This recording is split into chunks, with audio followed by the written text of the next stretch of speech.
Здравствуйте, друзья! У нас разгар лета и разгар проблем. Я не справляюсь обеспечивать жизнь и содержание спасенных собак. Да, мы покупаем корм на собранные деньги, но вместо 20 мешков закупаем по 10 на каждую передержку. На больше не хватает. Этих 10 мешков хватает на 4-5 дней. Собак много. Эти 4-5 дней пролетают быстро, и надо снова покупать. Передержек много, 6. Сегодня закончился корм на одной, завтра на другой передержке, и так по кругу на каждой. Все они звонят мне с одними словами: так жить нельзя. Каждые 5 дней выпрашивать у тебя: дай денег, купи корм. Это всех достало. Требуют забрать собак. А куда я их заберу? Их не 5 и не 10. Кроме корма есть масса других проблем. У 6 собак, например, из-за особенностей шерсти, не подлежащей расчесыванию, начались проблемы с кожей под названием демодекоз. Вольерное содержание – это всегда свалявшаяся шерсть. Расчесывать густой подшерсток с опилками нет рабочих рук, да и не каждая собака даст себя вычесывать. Помыть таких проблемных собак тоже нет возможности. Нагревательный бак всего лишь на 50 литров. Он не смоет мыло даже одной собаки. Мыть холодной водой не вариант. Потом лечить собаку. В идеале мыть таких проблемных собак надо или у грумера, или иметь условия с водой. Денег нет ни на грумера, ни на условия. Остается последний вариант – купить по одной дорогой таблетке Бровекта или Симпарики, но на них тоже надо деньги. По 4000 на таблетку на одну собаку.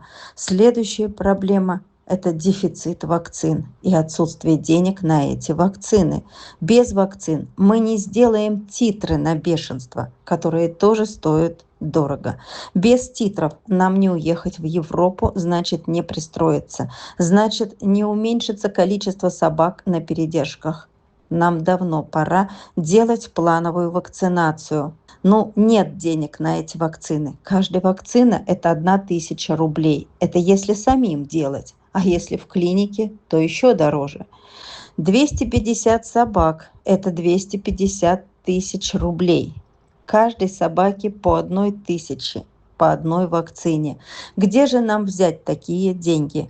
Или останавливать пиар и пристройство? Знаете, это такие будничные мелкие проблемы, которые раньше мы просто покупали и все делали молча, тихо. А сейчас это доходит до скандалов с передержками, потому что лечить мне собак не на что, закупать таблетки не на что. Что делать? Не кормить или кормить только тогда, когда есть деньги? А когда нет, пусть просто лают и раздражают соседей. Или не лечить, пусть чешутся. Не вакцинировать, пусть не уезжают в семьи. Титры на бешенство надо делать заранее. Титры сдаются не сразу, а после вакцинации, после прививки.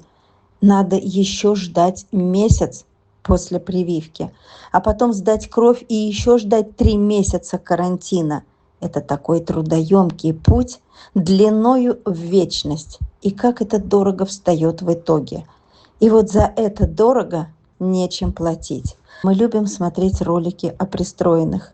А я смотрю со слезами на глазах, оборачиваясь назад, сколько же они прошли, какой путь эти счастливые истории, во сколько встала подготовка, кому не додала корма, чтобы этим собакам или тем уехать в эти семьи.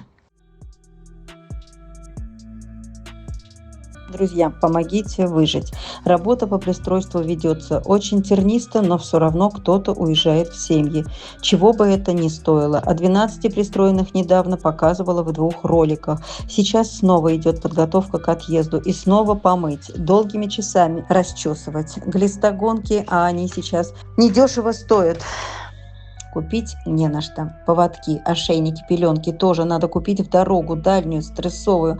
Когда этого всего не видишь, то не так страшно видится. Как будто все заключается только в корме, а это не так. Каждый месяц прибавляются долги. Оплатить корм – это не значит оплатить передержку и уход. За передержку и уход остается и копится долг ежемесячно. Если кто готов взять собаку или несколько собак на передержку бесплатно, будет здорово. Позвоните мне, обсудим, привезем. А сейчас я прошу вашей помощи на корм, друзья, на корм, на корм. И 1000 раз на корм. День стольника.